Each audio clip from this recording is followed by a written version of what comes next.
was talking about this last night with someone where they were like they were, someone who was on the trip with me named Chris, and he was telling me about his story. He's just talking about like, I'm not going to, get into the details, but the thing that he went through, right, that he now believes like defined his life, which was kind of like a rock bottom and where he built himself from. Now, I am an absolutely 100% firm believer in this.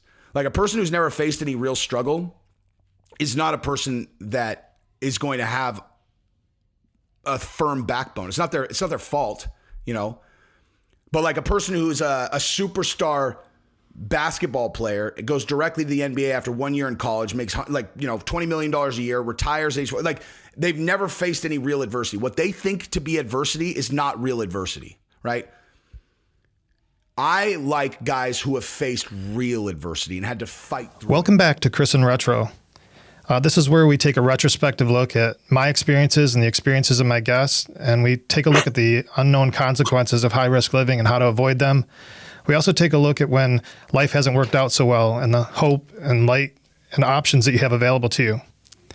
Today's guest is an award-winning content creator. He's innovative and tenacious in his business dealings. He's an authentic and faithful father and husband, and president-elect of a Josh Fabia fan club, to be determined probably. My guest today is Jesse of the YouTube channels Jesse on Fire and Jesse on Everything. Welcome to the show, Jesse. Thank you for having me, sir. No, I appreciate it. We've been chatting for a while, and I'm really glad you're on the show. My audience has had some connection with you. I've referred to you, occasionally throughout some of your content, and I'm definitely a fan of what you do. Could you please tell us a little bit about what your work is?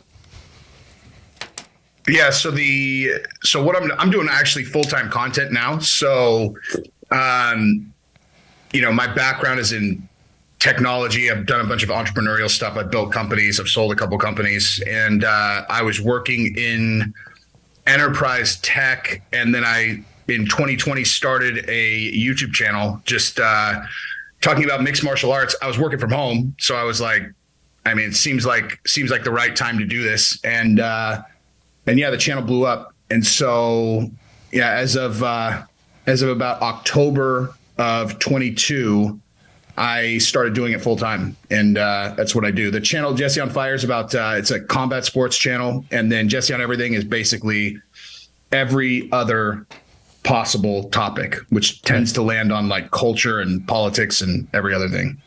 Right. Yeah. Both of them are, we talked about this the other day, but the Jesse on Everything channel, I think will stand the test of time for sure with you because you can pretty much talk about anything with it. Jesse on Fire is an excellent channel. There's a lot of things. Even if you're not a mixed martial arts fan, it's certainly entertaining. What kind of led you to YouTube and doing these types of things? So when I was in high school, we did, I had some video projects that we did that came really naturally. And I kind of figured out that I was pretty good on camera, probably when I was around 16. And then so when I went to college, I minored in media arts. And so I learned Final Cut Pro. I learned a bunch of like video editing stuff that in all honesty, I didn't think I was necessarily going to do anything with. I just needed to pick a minor. And so I picked something I thought would be fun. Mm-hmm. And then in 2008, my wife and I got cast on a reality show where we ended up getting married. We were together before we did the reality show, but we ended up getting married on a reality show. And it was produced by the same producers as The Bachelor, Undercover Boss. I could rattle off a million shows that these guys have done. These guys are like big deal reality show people. Mm-hmm. And they just kept hammering us with they're like, you guys are stars. And we were like, all right, it's not why we did it. We did it because we got a free wedding. They paid us $10K. They paid for every single thing. They flew our friends and family in. But it was one of those things too, where it was obvious, we were doing the show and it was so natural. And like when you're killing it, when you're killing a scene, like, it's the same as when I do a video. Like I know when I've put up a mediocre video. Well, I don't ever do that on Jesse on Everything. On Jesse on Fire, I do. On Jesse on Everything, I don't.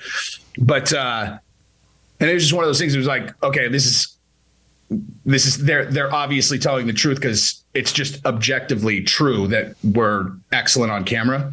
And then, but I didn't think we were necessarily going to do anything with it. You know, it's like you star on a single reality show. It's not like, I don't know. It doesn't, it's not like, oh, I'm going to quit my job and go do reality television. But then I founded a company in 2012. So a few years later, and it was in the same space as DraftKings. And I basically thought to myself, I was like, man, if I could get a reality show created about this company, we'll be worth $1 billion. And so I went back to the same producers who, you know, and like I said, it's the producers of The Bachelor, like they're a big deal. And I pitched them on doing a show about us building the company. And so they, you know, we went through the process. It was one of those things where like ignorance was bliss. Like I didn't know how hard it is to get a show on television. I had no idea. And so, you know, I went into it with just blind faith that it was like, this is going to work. Like, I think this is going to work. And we got to the, like, not the 1 yard line, like the 1 millimeter line, where we got told by Esquire that, you know, we did a pilot. The pilot was exceptional. I've never had a single person watch that pilot and not comment, where's the rest of the episodes? Or if they know that they didn't do the show, are we allowed to swear on here or no? Yeah, to be you. Yeah. Or not go, what kind of fucking morons would have not greenlit this show? And, you know, and so what ended up happening was Esquire Network was the one that did the pilot, and then Esquire went out of business. And so the show died with Esquire. And so at that point I had to sell the company, whatever. But like, that was another experience kind of validating that on camera is basically, this is the best way I can describe it. It's like, all I cared about was the company. And it was this, you know, it was a fantasy sports company. It was called Major League Fantasy. It's the only thing I cared about. I did not have, I had, you know, Major League Fantasy was priority 1, 2, 3, 4, 5 through 100. I didn't have any other priorities. Right. The show was a vehicle to make Major League Fantasy work. Right. And at a certain point, DraftKings and FanDuel were growing so fast and they had so much money that I knew if we got the show done, I'd beat them. If we didn't get the show done, I wouldn't. And so the show became the only avenue for us to win. And so trying to get the show on became my primary focus. And so it just kind of became this thing where I started to realize towards the end, it was like, why do I think this show is going to work so well? Like, why am I so confident that I think the show's, because you know, lots of shows get on TV and they fizzle out. And I was so confident that the show, if it got on, that it would become like a phenomenon. And it was like, why? And I just figured out, I'm like, it's because of me. Like, I just could see it. It was like, I'm just going to bleed on this thing. So it didn't work. But then it was like, from that, even though, you know, Esquire died, from there, it was like, yeah, I just knew there has to be a way where if I was that confident it was going to work over here, there has to be a way to make something work over here. You know what I mean? And then so when 2020 came around, so I don't know, a couple of years later, I just was like, I'll just take a run at YouTube, and I was correct. Yeah. My assessment was accurate. I would say it is. You know, there's a couple things you said in there that I think are important. One is, you know, when you hear somebody gets married on a reality show, you're like, oh wow, yeah, right. That's gonna that relationship's gonna work out real well. At least that's how my mind is thinking. Having met the two of you and seeing how you guys interact together, you guys have one of the most authentic relationships I think I've ever seen.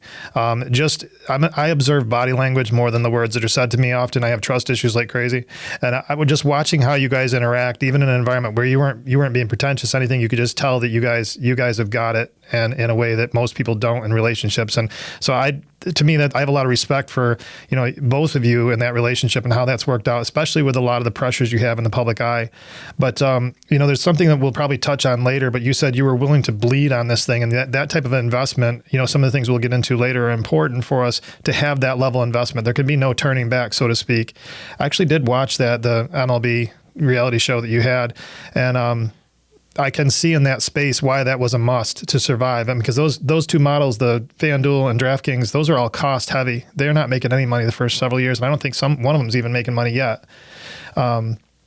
They've raised, I mean, DraftKings has probably raised close to $1 billion in investment money. Right.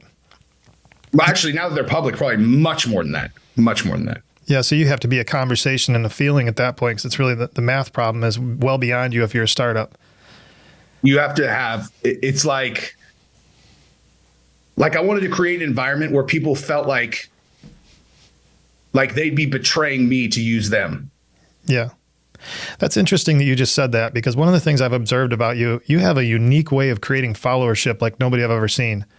We don't know each other really on that well, but we know of each other. And, I went out with you and like 9 other people out there to the UFC in Phoenix, and it amazed me the followership you get with. And I think that that's probably a huge strength of yours and why things that you touch usually have a lot of success.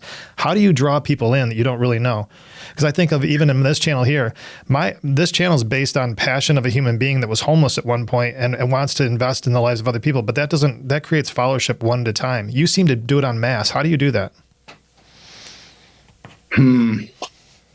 So I just basically, my base setting is just authenticity all the time. Mm-hmm. That's it. It's just like, here's exactly what I'm thinking all the time. And I've always been a believer that listen, so if I was about to say that anybody who just says exactly what they're thinking all the time, people are drawn to it. That's true if you're a well-thought kind of good person mm-hmm. that understands your audience and, I don't know, can be engaging. Where like, I just literally talk to the camera as if I'm talking to my best friends. Mm-hmm. I act exactly the same on my videos as I would if I had like my 5 best friends from college in the living room with me. And I don't know if that was like a conscious effort or just something that I just do, but I don't know. Like I remember in kind of I don't know, in like tough periods, I would watch Rogan and I would literally be like I need this. I was isolated out in Utah. I didn't have any of my friends around, and I was like, I literally would I needed it to just be able to kind of function. Like isolation is not good for anyone. So like if I can kind of give that to other people, yeah, I think it creates I don't know, like a loyalty to it. Yeah, for sure. And I mean, you bake in a good humor, but I tell you, one of the things I think that makes it, as you were speaking, I think one of the things that makes people believe that you are real is you're not afraid to be wrong. Like you'll just as you're, claim things and come back and say, hey, I told you so. You'll also say, oops, and then you'll laugh about it and then move on. I mean, those are things. Who cares? Yeah, but then it makes you, the thing is with that is it makes you one of us. And yeah. I noticed that when you even look at like some of the comments, they'll in the YouTube space, there's obviously, fake beefs or real beefs or whatever else to create each other's channels. And, the fan base in between, you just see massively loyal with you and massively loyal with other channels. It's just interesting how that works. And I think it's impressive. Now you've had some, it goes beyond your fan base. I mean, you're now getting recognized by some of the top people and top names in the game. That has to be exciting. So there was probably 2 months or so ago, you had mentioned something on a channel about getting to 80,000 subscribers on Jesse on Fire. And I sent you a quick text and said, congratulations on 80,000. And you said, well, I was just using that to illustrate a point. I'm not 80,000 yet. I'm like 78 something. And I said, well, forget it. You're not that cool yet. I'll get back to you after 80. Now, that's funny. Now, as of this weekend, you're over 100,000 subscribers. That's phenomenal. 101 today. Yeah. See, that's tremendous. So how does that happen? How does Authentic Jesse, coming from a betting channel to try in YouTube, come to a place where you're now one of the guys that's coming off the lips of, Anthony Smith, and Chael Sonnen, and Brennan Schaub? So I'll answer that with a story about someone else too. But basically it's like, I just look at it like this, like why do people watch any of these channels, right? Is it because they want to we'll take Jesse on Fire as an example. Like, do they watch it because they want surgical information about which fighter is likely to win and why? Maybe, but not most of the time. They're watching it because they're bored and they want to be entertained. It's like you want to be entertained with something that you're interested in. You're interested in UFC, so you're going to watch a UFC channel. And I think that people go into trying to compete in this space with this approach of like, oh, let me I don't really know what they're thinking. They're like, oh, I'll do these like really surgical breakdowns. It's like, dude, there's room for like 4 people to do that, and they already exist, right? And it's like, and if you want to compete in any other area, you're competing against Bisping, Chael, all of these other guys that are they're Hall of Fame UFC guys.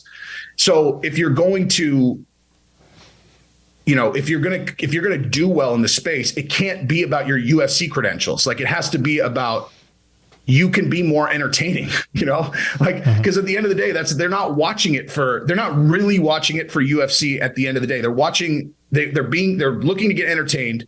UFC is something they're interested in. So you use UFC to be entertaining. Like, if you watch my videos, 95% of the time, I'm using a UFC topic to talk about completely other shit. Like, I'm not even talking about UFC almost ever. I use UFC as the example to talk about concepts that are relevant in everyone's life, about human behavior, insecurity, comebacks, all that stuff. Like, I'm not talking about like Dustin Poirier. I'm talking about things that people can relate to from this story, about Dustin Poirier. But in terms of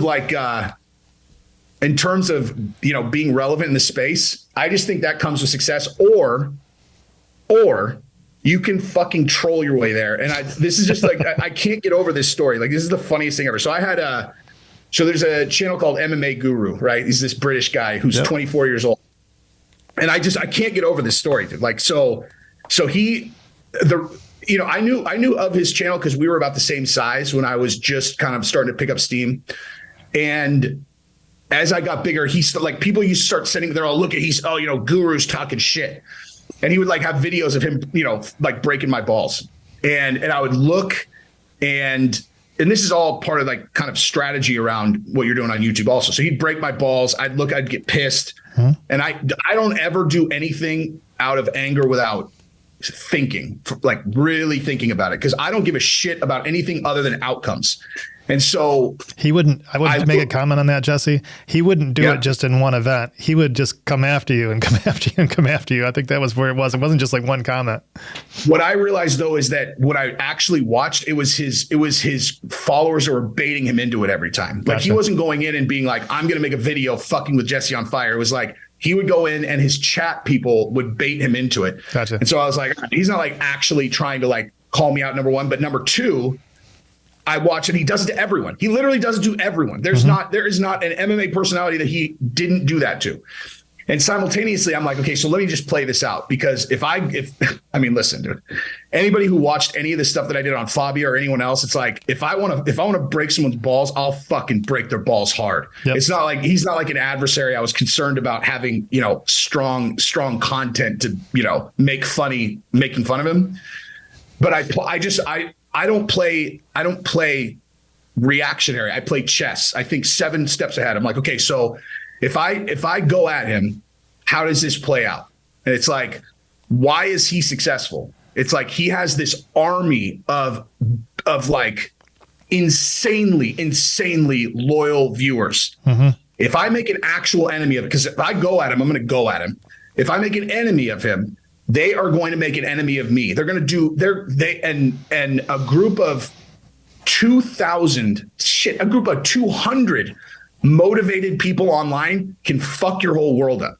So it was like, I wasn't scared. I wasn't concerned about him. I was concerned about them. And so I was just like, there's no reason to go at him. And the more I watched him, the more I realized, he just does this to everybody. Like, he does this to everyone. And I saw him getting more relevant, and I was like, he's doing a shtick, dude. Like, the guy's doing a shtick. And the more I watched him, I realized, I was like, it's brilliant. He's doing exactly what I do. Like, he literally figured out what his angle was going to be to get relevant. Because if you look in the space, there are the people who are doing what we do, which is sit in front of a camera and talk into a camera about MMA. You've got Bisping, Hall of Fame, Chael Sonnen, Hall of Fame, Henry Cejudo, eventually Hall of Fame. Like, I don't know. And then you've got Luke Thomas has been doing it for 50 fucking years. Ariel Helwani, 50 fucking years. There's no one who has actually broken through like me and Guru. And so the more I watched him, the more I actually respected what he was doing. And I'm like, he's a better friend than an enemy. And so I made friends with him. Right. And then so we just did this. We did a podcast last week together and it was 2.5 hours long, 2.5 fucking hours of me and him. And it's fun. It's hilarious. It's one of the best streams I've ever done. And the comments are like 98%. Do this every week. Do this every week. Do this every week. But the kicker of the story, the whole reason I set this up is because inside of 1 minute of me posting a clip from that stream onto Instagram, Bisping, Hall of Fame, DM me how much he fucking hates MMA Guru. And I literally laughed out loud. I was like, dude, you want to know how you know you've made it? Is when Bisping hates you enough that he would DM me to tell me how much he hates you within literally 60 seconds of me putting that up. I was like, it's brilliant. Cause I mean, Bisping's I love Bisping. Yeah, he's Bisping great. has been extraordinarily generous with me, like stuff that people don't know about in terms of like, I mean, tons of stuff. Not most notably though, you make your nut with ads, dude. Like, it's like reading ads. The way that I got into having external ads is Bisping put me with his guys that get the advertisers for him way before my channel would have had those guys. I wouldn't have been on their radar. It's like, dude, I think I had like 40,000 subscribers way before they would have reached out to me. And he put me with these guys. And now I make a lot of dough from external sponsors, and I owe that to Bisping for sure. Well, you also owe it to who you are. I mean, you're a good bet. That MMA Guru thing, I watched it too. I was one of the guys that sat there forever. I think one of the things we were anticipating is when this was going to fall apart. We were waiting for the fight to start. Of course, I knew that. That's why I made the thumbnable like I did. I was waiting. Like we're like looking like we were facing off. People don't know that we've been like bullshitting through Instagram for the last 2 months. It was never going to fall I'll tell you one thing he was doing that was a slick little move he was doing through the whole thing that was genius. You'd make a comment that wasn't necessarily anything that really was sideways, but he knew his fan base would wonder. Like if you said somebody else's name, because he one time accused you of dropping names. If you said anybody else's name, he'd do like a look into the camera just to stir people up. And I know you picked up on it, but I think that was the way he kept the whole thing going. And I think people were just waiting for and I did that on purpose to show that he wouldn't say it to my face. Yeah, that's exactly why I did that. No, I was like, he'll say it to you. You won't say it to me. Exactly. So I thought it was that was very entertaining. It was, and again, Twist, to your point, that's where you passed 100,000 subscribers. Yeah. He's awesome though, dude. He's fucking hilarious. When I watched that stream, I'd never watched him for that long consistently. And here's the other thing is like when he's doing that stream, he knows like he has to really be on and he fucking killed it, dude. He's so funny, dude. Yeah, I don't throw funny around easy. Like he's slick funny, where the second time I watched it, it was way funnier than I realized the first time. He's like I'm excited to do another one. We're already talking. We're going to do it. Yeah, I think it's a good move. I actually became more of a fan of him afterwards than I had before because I really didn't watch a lot of him. More of it was just hearing this nonsense with you. So I'm more of a loyal person, so I'd lean more to somebody I know. Yeah. I look at relative to some of the things we're going to get into on this show. One thing that I think is useful that you use that's a part of your brand is that you invest so heavily in knowing what you're talking about. So you know your business and you don't share everything you know, but the reason you don't is because you have all the angles and the nuances and context to whatever it is that you're sharing.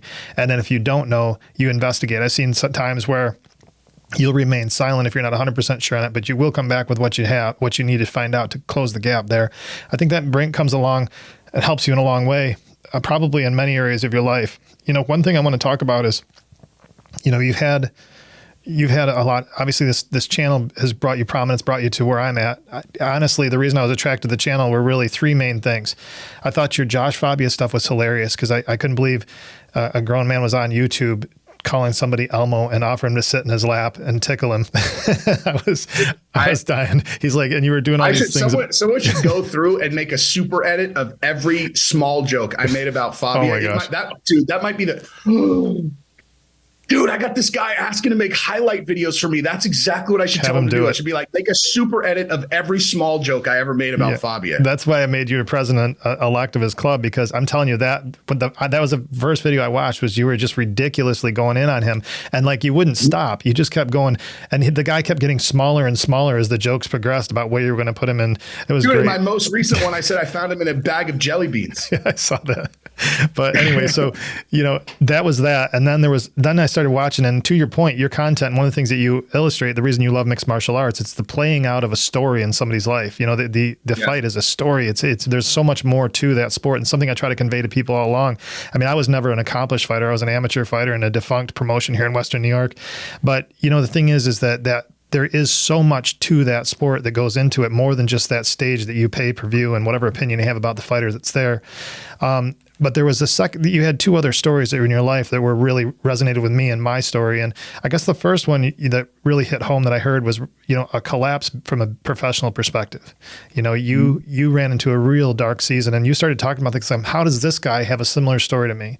You know, my story is that I'd lost everything to addiction and was homeless in 2017. And it's really just been a fight coming back. But the way you described the emotion of what you went through, I'm like, if you don't go through that, you don't understand how hopeless those moments are. And I'd like to hear, you know, about your season there and see what we can do to share some of that with my audience for their hope and help. So I'm trying to think of where to even start with this, whether I want to start with the message or end with the message. So I think I'll start and end with it. So basically, like, I think about, like, someone actually this guru just asked me this on the stream, because we were talking about I don't remember, something about being that, like, super famous and super rich. And he's like, what would happen if you got $100 million in that level of fame? And I told him, I'm like, I'd be fine now. Like, for sure, I would be totally fine now. If that would have happened basically at any point prior to 2017, my life would have fallen apart. I for sure would have blown my family up. High likelihood. I mean, I can even say, like, I might have died 15 years earlier, you know, like, I mean, I can't even imagine that situation with the ego that I had intact had that happened. And it came so close to happening. Had that show gotten on television, it is absolutely inevitable. It would have been big. The company would have blown up. I would have been some kind of, like, tech phenomenon where it was like, he's the one tech bro who's, like, actually kind of like, you would not want to be on his wrong side he's not like fucking Zuckerberg. Like, he's like a dude that'll smash your head into a wall. And he's also a tech billionaire. Gotcha. And that was all calculated, the way that I built that out. Like, I played it 10 steps ahead. I had tattoos before. I finished my sleeves in advance because I was so confident that that's what the outcome was going to be. I was like, I can't be getting tattoos afterwards. Right. Like, this is who I have to be before this happens. And had that happened, I would have lost my mind. I would have lost my mind for sure.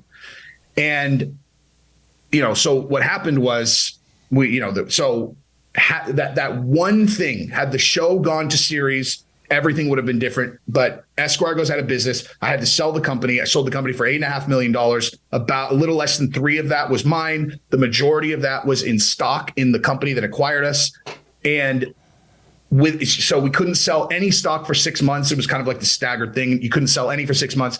Before the 6 months was up, the CEO of the company that bought us got popped, having, you know, shipped, I can't remember the exact number, between $30 and $40 million into this Dubai shit. He was stealing money. He was embezzling money. One of the reasons why I have absolutely no fucking tolerance for people who steal from their companies or steal from their employees. Right. And I mean, this guy was a fucking scumbag. And anyway, so the stock went to zero. So we lost all of it. And then I also lost my job, like, because the company went defunct. Mm-hmm. I sold the company. We became a part of this larger company. I negotiated my contract. I knew exactly what my base salary. I had a $260,000 base salary before bonuses that, you know, was locked in. That just disappeared with all my money. And so, you know, that was obviously an enormous shock to the system. And because I went from, like, you know, there was a year where we thought for 100% sure the show was going to series, where if someone was like, which is more likely, that you're worth $100 million or more in 2 years, or not that? Mm-hmm. And I would have said I would put it at 70% that's the outcome, and 30% that's not the outcome. You know, losing everything was impossible. Like, that was like, you know, what are the odds that you end up filing bankruptcy at the end of this? I would have said 1%. Mm-hmm. And that's what happened, because after everything fell apart, there was a little more than $400,000 in company debt, you know, just standard kind of company debt. that the bank came knocking on, and I was like, oh, I sold the company. That's on them. And they're like, yeah, but no, it's not. They're like, you personally guaranteed it, so it's on you. And I'm like, but I sold the company. They're like, talk to an attorney. Talk to an attorney. Attorney told me that I would be able to sue the company and win, but I'd never be able to collect anything on it because the company's dead. And I'm like, right. Yeah. So I'm like, so I really owe this money. They're like, yeah. So I had to file bankruptcy on that. So I went from that, so 70%, 100 million or more to bankruptcy. And then I got a job as chief product officer at this company in Utah. Very similar type of company, network marketing angle to it. One of the biggest launches of all time. They had a million and a half pre-registered users waiting for this app to launch before we even launched. And, without getting into it, so I ended up moving to Utah. I was the only person working for the company that was not Mormon. So I didn't really understand their culture. I didn't really understand what that meant. Had I really understood their culture, I would have known. Yeah. What this means is you are by far the most expendable person on this team. There's a person over there whose job it is to pick up trash and put it in a trash bin once a day for $5 an hour. Their job is more secure than yours, even though you have a C and you're a C level.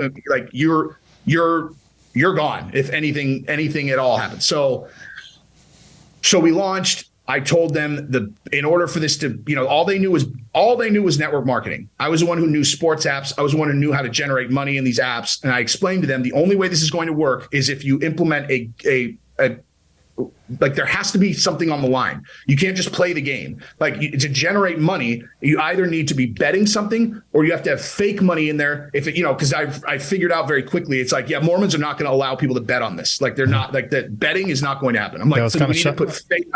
It's kind of shocked they were even involved in that. Honestly, I was surprised that was even a program they would consider.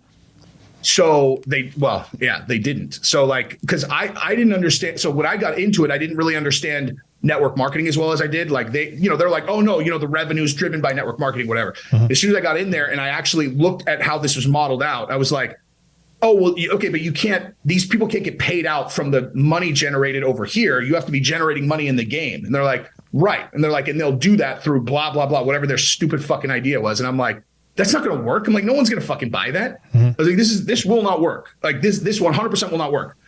And they're like, well, okay. And I'm already working for the company. And this is actually multiple months into me working there because I had to actually figure out how the game was going to work and build out all the functionality and all that. So so I remember I sat them all down. I was like, look, here are your two options. There's not a third option. We can either do this, or we can do this.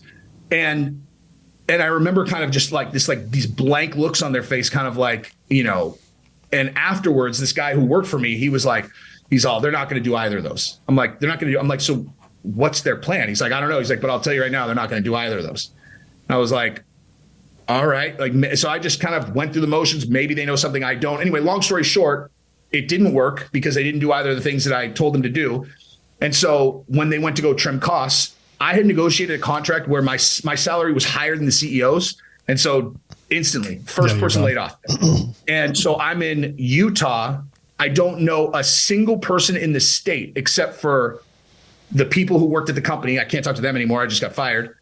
And, I ended up making a couple friends out there, but from April of 2017 to December of 2017, I was in Utah, no income, no job prospects, no fucking idea what I was going to do. Because simultaneously, the daily fantasy space that I had been in prior had gotten regulated by, attorney generals in all the Democrat states where they just basically made it illegal to do it. Mm-hmm. Not because they had a problem with the actual thing, but because they made it illegal. And then they made the companies come begging. And then they added another 15% tax. They're all, okay, yeah, now it's cool. Yep.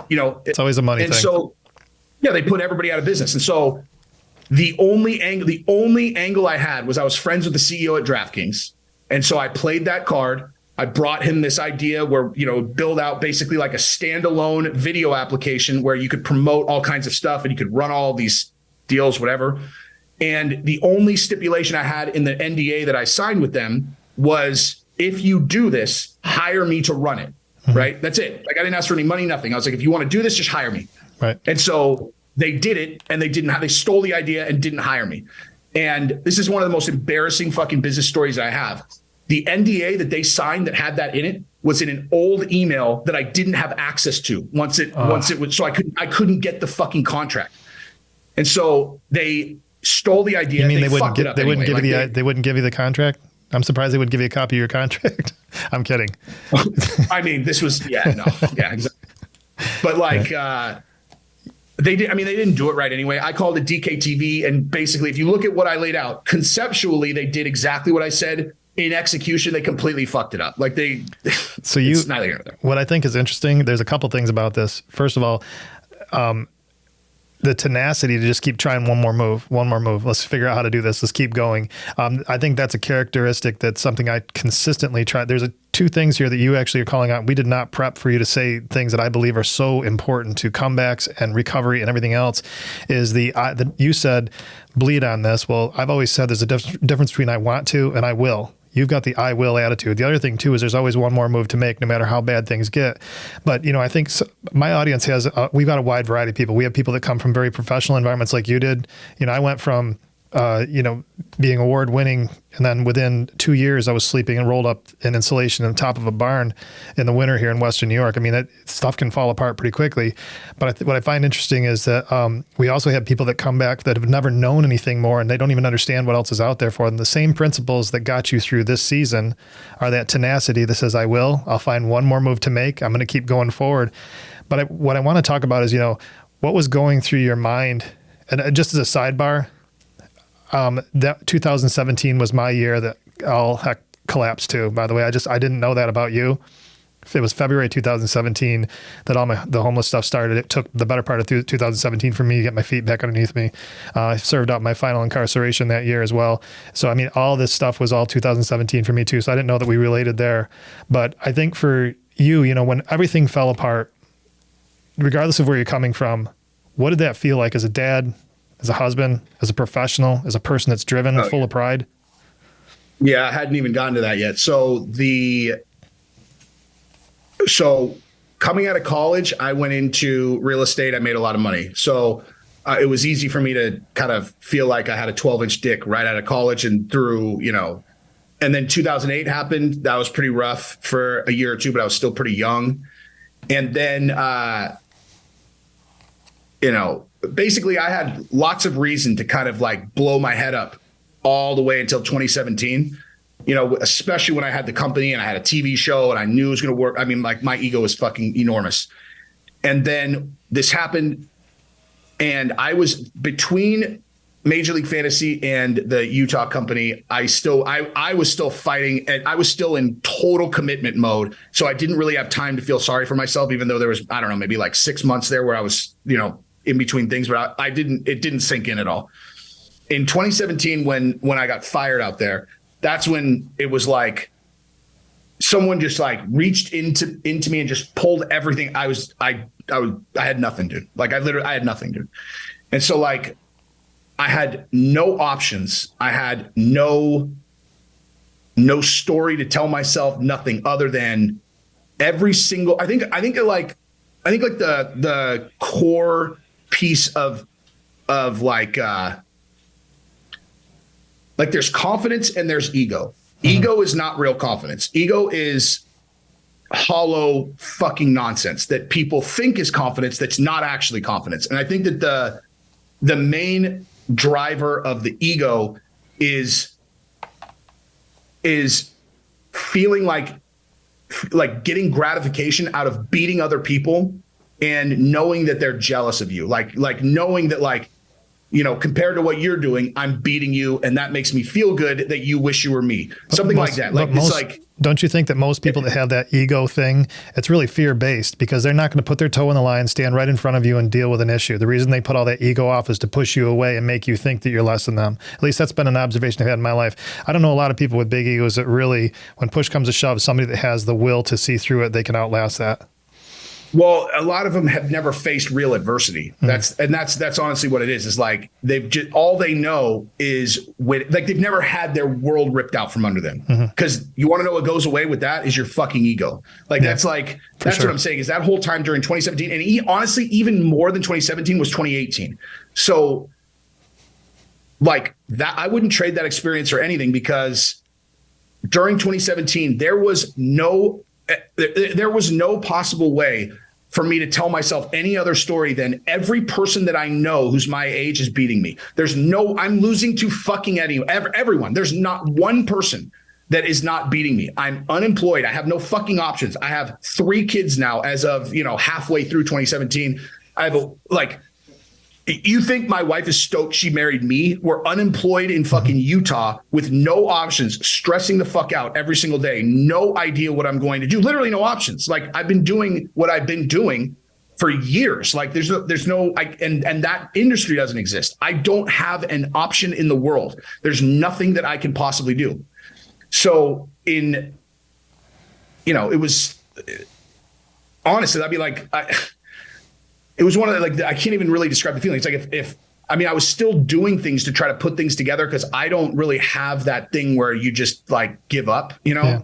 Like, I'll feel like if I would have gotten hit by a car and died, I wouldn't have given a fuck. You know what I mean? Like, it was like, I hear you. I would have never, I wouldn't have I was never like, oh, I'm going to fucking do it myself.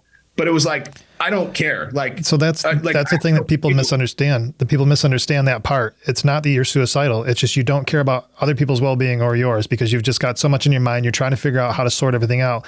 The other thing I think that's challenging for somebody that came from your position is that not a lot of people are going to run to you because they think that you've got it all figured out and that you've got it all and you got all these resources and you should be fine. And that's actually even more rough, because let's just say that you were willing to reach out and get some help from somebody. They're probably going to say, well, you could probably handle it yourself. Whereas, you're in such a desperate place, you literally have nowhere to turn when you do come from the place you're at to zero.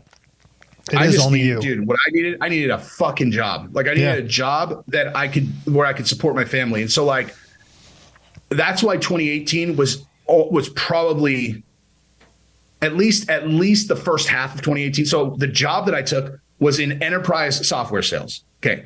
So it sounds ludicrous to even say this, because people would literally blow 10 fucking convicts to get the job that I had in software.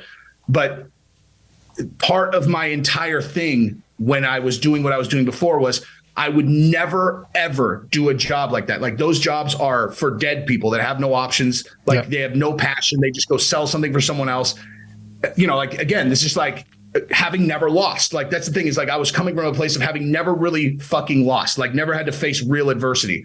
And then all of a sudden it's like, I take this job, and it wasn't in I was in mid-market. So the people that I was working with at this company were 26. Some of them were 25, 26. So I went from I'm beating everyone on earth to I'm working a job that I should have had 12 years ago. If I would have gone directly into what I'm doing now, I would have had the job that I have 12 fucking years ago. And then I'm getting up at every day, 4:30 in the morning, taking BART into San Francisco, 45-minute commute on a train every fucking day to work a job that I would have done for a year and moved on to something bigger 12 fucking years ago. That was you want to talk about the fucking death of your ego. That was it. And then going to these meetings and looking at these young guys and just being I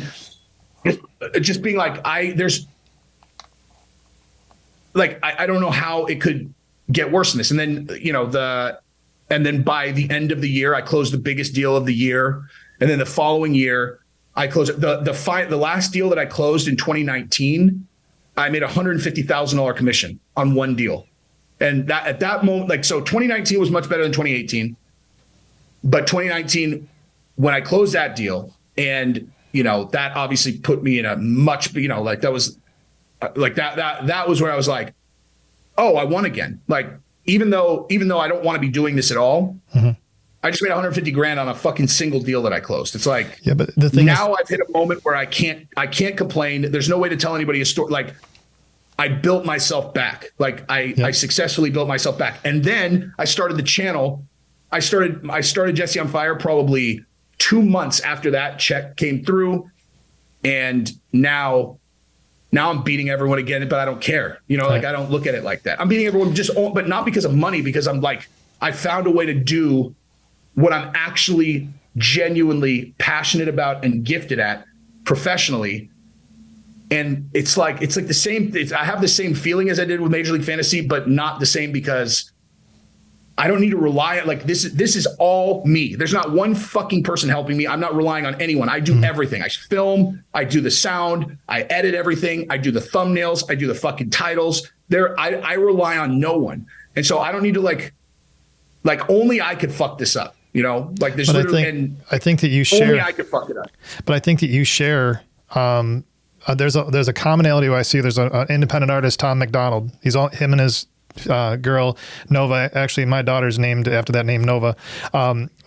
They're independent artists. They've made it their way, and he just became the first independent artist #1 on Billboard chart this week, all by themselves. They do all the production in their house. They do all the work themselves. Tom Arnold, the rapper Tom guy, McDonald. Right? Yep. Yeah. He's same type of story as you. I think what happens is as you were talking, I can relate to one area too. Is I can remember I was walking in the snow. Things were starting to get back together for me. I'd had a little bit of sobriety. I was walking in the snow, and there was a sponsor drove by in a truck with one of his new sponsees and said, "You don't want to be like that guy," and actually went so close and put it on social media that on an account that I would have seen, calling me out that I'm that loser that's walking in the snow. And I remember that right there. If anybody wanted to put a chip on my shoulder about what I will do, that was the one. And so to me, it was like he said, I can't, so I will. And so for me, I relate so much to what you're saying. There comes to a place where you're going to make the move you have to make. You're going to do things you don't necessarily want to do to accomplish what you need to accomplish. One thing I do want to say is that what you just described for your current state, a lot of these paths that we take, and for my audience as well, these just very difficult, grit forming, backbone shaping events that we go through form us for who we are, the purpose we have, and the life that we actually were built to be. If you actually see through some of this pain and don't collapse to it, you can actually go through that fire and become 100% what you were born to be. And I've found that to be true. I hear it in your tone. I've heard it in others along the way. This is not some unique thing. If you embrace the idea when you face the suck, as they say to some of my military friends, and fight through that, you're actually forming for yourself some things that are going to be incredible on the other side. And I just wanted to make sure I said that because your story, as you say, is so relatable to so many people in life. If you just embrace it and fight through it, there are other options. There is a better day. It's the worst shit ever when you're doing it, but like it will fundamentally change you as a person. And I'll tell you like a perfect example of that. So to put a stamp on the whole thing is like, I would not trade that experience for anything in the world. Out of all the stuff that I've gone through to get me here and the person that I am now, that was the most defining thing was 2017, 2018, and then, into 2019, because now I have a long view. Like now I can see consistency. Like as an example, I would have never been able to do what I did on YouTube if I didn't go through what I did in 2018 and 2019, where, it's like, $150,000 commission on a single deal. In addition to all the money I made prior to that, it's like, wow, fancy. It's like, maybe you missed the part where I said I woke up at 4 a.m. every fucking day for 2 years, writing Bart into an office that I would do anything other than do if I had the choice, that led to that. And then so it was like, now I can see long view. And so when I started YouTube, when I hit 100,000, I had done 1,100 videos on that channel. 1,100. Like I averaged almost a video and a half a day, every day for almost 2.5 years. For 2.5 years, a video and a half a day, every day with not one day off. It's like, so people come to me, they're all, what should I do with this, that, or the other on YouTube? And I give them advice, good advice. Mm-hmm. And I leave that part out most of the time because I don't want to discourage them, because most people can't handle that. They're like, right. Jesus. But like for me, when I was doing martial arts when I was younger, I did kickboxing, Muay Thai, and boxing, because I saw that. I'm like, I can get good at that, without having to see this enormous long period. I looked at jiu-jitsu and I knew enough about martial arts. I knew enough about jiu-jitsu to understand that to get really good at jiu-jitsu, it takes years and years of going tons and tons and tons and tons. And so I just was like, fuck that. I'm not even going to start because I can't commit to that. And then almost 2 years ago, I was like, all right, well, now I can see the long view. And so I started doing jiu-jitsu, and now I've been doing it for almost 2 years. And I train like 6 times a week. And it's specifically because of the experiences that I went through, where it's like, my professor is Victor Hugo and Stephen Hargett, who are two of the best jiu-jitsu fighters in the world, like currently. Right. Well, Victor Hugo's the reigning two-time IBJJF I know of him. super heavyweight world champion. And then Stephen Hargett is #1 pound for pound in the world in Masters 2. And he's my size, and he's one division lower. He's like, I don't know, he's maybe like 3 years younger than me. And so I'm like, dude, like that just feels like a sign. So I want to be the first person that goes from white belt to black belt under them. And that's the kind of thing that I didn't say to anybody until I was already 2 years in, because if you say that to someone in like month 2, they're all right, dude. Like you show people that you're going to work, like you're going to drive. I drive fucking 45 minutes without traffic each way every fucking day to that place. Do that for a year, and then you can start talking about it, where people be like, oh, all right. I think you do it in month 2, they're like, shut the fuck up, dude. The one nuance I'd say to that is you tell yourself you're going to, because I tell you, exactly. you're committed. This is going to happen. And it's one of the things, many things I respect about your personality and how you do things. I appreciate the results that are there. I know it wasn't just given to you. I'm on that come up. I think, as we're getting short on time here, I wanted to make sure that, I recognize one other portion of your story that's not evident. When we do go through these massive, I feel what you went through. Now, I've not been, at the financial level that you were at. I was at nowhere near that. However, knowing that you kind of got the world, by the balls, so to speak, and then all of a sudden you don't anymore, it's just especially when you're a father, you're like, man, I'm all they got. And then I had addiction on top of mine, which I felt like a failure there too, and a failure everywhere else around there.